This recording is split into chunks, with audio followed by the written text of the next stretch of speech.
Coming up on today's show, we did a similar video last year about the Cowboys finding some success at a relatively cheap rate in the offseason. We're doing it again this year. I think the Cowboys, Will McClay, I'll give the Jones boys credit to, Stephen Jones, Jerry Jones. I think they may have found a couple of noteworthy additions on the defensive side of the ball based on what we've seen so far in training camp and in the preseason. We'll break down what those or who those two players are and why they're such valuable assets. Before we get into it, though, if you are excited for football to be here for the 2025 Cowboys season and at least the hope of it being different this time around, show it by liking today's video for me right now. I think there were two really, off-season moves that were impressive. Two off-season additions that I think could really benefit the Cowboys, that we could look back in 2 years, even this year, and go, wow, that was a steal. The first one was Kaiir Elam. The Cowboys gave up next to nothing to acquire the former Bills corner, and so far, I think has been one of your biggest offseason, mostly training camp winners for the Cowboys. We'll break down him. And really, if you go back and watch our draft coverage, one of the most excited times I've had on air in a couple of years now, actually, since CeeDee Lamb, frankly, Donovan Ezeiruaku. I thought that one was a steal in the moment. I thought Elam was a fine gamble, and I am now even happier with how he's done so far. I think both these guys could end up being massive, under-the-radar, significantly impactful additions for the Dallas Cowboys relative to what they gave up to get them. So of these two, who are you more excited about going forward for the Dallas Cowboys? K for Kaiir Elam, D for Donovan Ezeiruaku. Let me know at the pinned comment of today's show. K for Kaiir Elam, D for Donovan Ezeiruaku. Let's begin with Kaiir Elam, since he was acquired first, right? He was a former first-round pick by the Buffalo Bills, came out of Florida. Unfortunately has been on the recent run of, man, that Florida corner everyone liked wasn't that good in the NFL train. But he struggled in Buffalo. He never really got going the way that I hoped, that we all hoped he was going to be, at least those of us in the draft community, not so much non-Bills fans, but I thought he was going to be good. But since he got to Dallas, maybe this ends up being a change of scenery helped.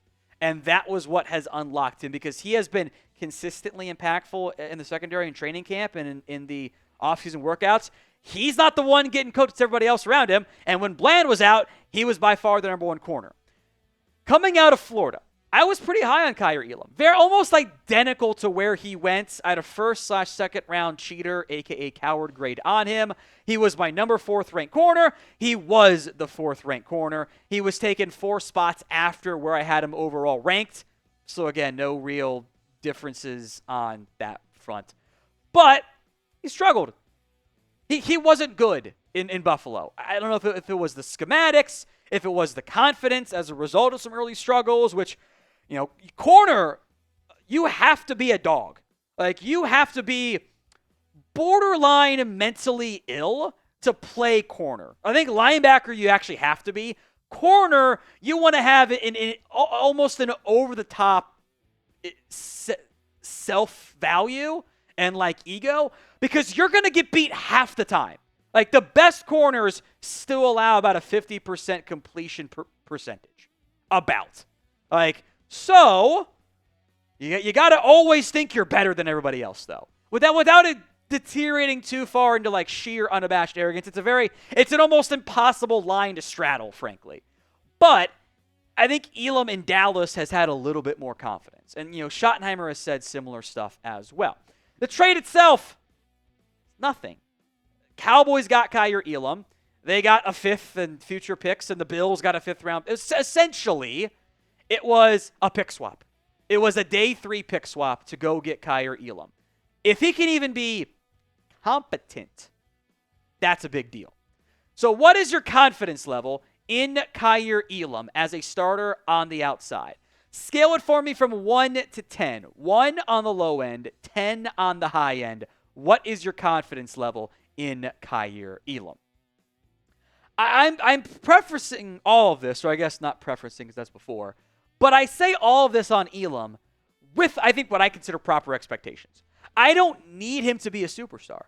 I don't need to be a top 20 pick-esque impact player. If he can be an average starter, which I do think is in a realistic range of outcomes where he's not perfect, but he at least is serviceable, relative to what you gave up for him, that ends up being a pretty big win. I mean, what you gave up to get him really wasn't any different than what you used to draft Eric Scott.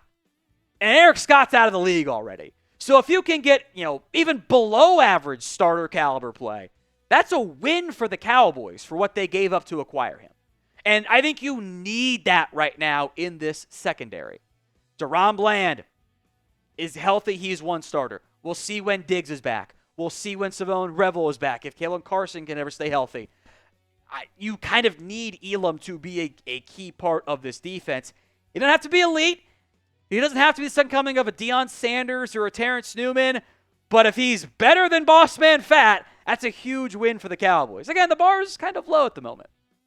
So do you want Kaiir Elam to be good? This should be every single person who hasn't already liked the video. This should apply to you. Like the video if you haven't already, please and thank you. Let's go to Donovan Ezeiruaku here. He was a second-round pick out of Boston College by the Cowboys. I put him in pretty much all of my round one mock drafts. He was impressive at Cowboys training camp. He was good. He was impactful. I thought that he's done a good job so far. He was awesome at Boston College, especially this past year after kind of a down-ish year in terms of like sack to pressure rate, etc. With 16.5 sacks, 60 pressures, Ezeriuaku played well. Like, he looked good. He did a lot of fun, impactful stuff of being able to get around the corner, be a pass rusher. Ezeriuaku, against the Rams, only played 17 snaps. He actually, I thought, did a good job against the run when I went back and watched the All-22, and I thought he had the one nice pressure in a game in which, like, the other players around him weren't particularly well. I think he's got day two steal potential. Now, if you want more free Dallas Cowboys YouTube videos, show it by subscribing. Free, simple, easy. We got Cowboys videos for you each and every single day right here on the channel. So if you haven't already, hit that sub button for me right now. The Cowboys, like a lot of people, including me, were high on Donovan Ezeiruaku going into the NFL draft. They did their pre-draft scouting. They evaluated him. The takeaway was this guy's really good. I think the biggest thing he's lacking right now is figuring out what his go-to move is. And the Cowboys often do this where sometimes they overinflate how high they were on a player, but the message is accurate from Stephen Jones, even if maybe the exact details are a little murky. He says, I give defensive line coach Aaron Whitecotton credit. He was on the table for him at pick 12 in the first round. He was jumping up and down saying, this guy's the 12th pick. Let's get him. The Cowboys did not. They took Tyler Booker instead because he was graded higher on the board. I would say Ezeiruaku was probably 4, 5, 6 spots back, give or take. I had Ezeiruaku as my 6th graded edge coming out of Boston College. He was 28th overall on my board.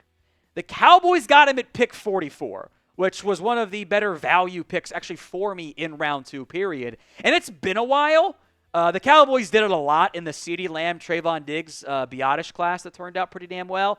But they took the best or second best player on my board. That doesn't always happen.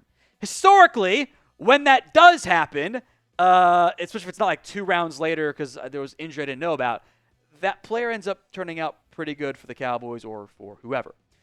So predictions. How many sacks will Donovan Ezeiruaku have this year? Let me know in the comments section of today's show how many sacks you think Ezeiruaku ends up with.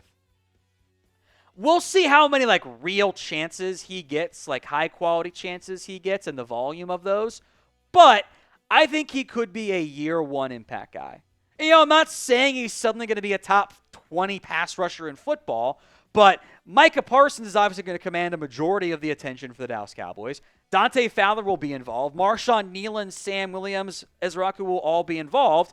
But I think long-term, Ezeiruaku has that potential, like Harold Landry was my player count coming out. Worked well because he went to Boston College, similar builds.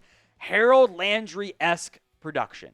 Harold Landry who the Cowboys reportedly considered taking the year he came out too.